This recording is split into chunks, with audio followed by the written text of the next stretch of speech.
Usa ka non-government organization nga nakabase sa United States dunay misyon nga itour ang mga Pinoy nga estudyante gikan sa Amerika dinhi sa Pilipinas. Detalye sa report ni Orchids Lapingkaw.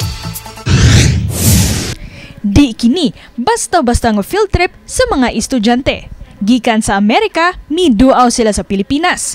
Usa kini ka inisyatibo sa non-government organization nga nakabase sa Boston, Massachusetts. Kauban sa Philippine Living Heritage Initiative ang pinili ng mga Filipino-American high school students alang sa usa ka leadership program.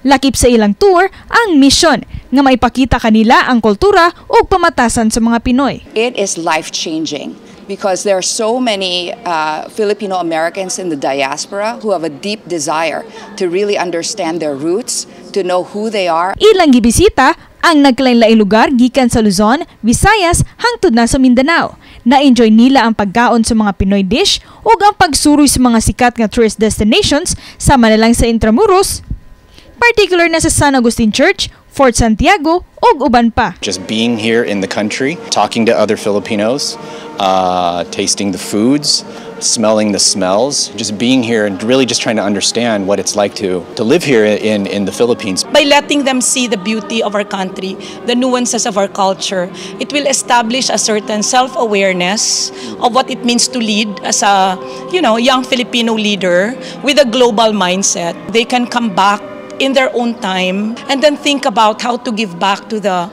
country that we all love.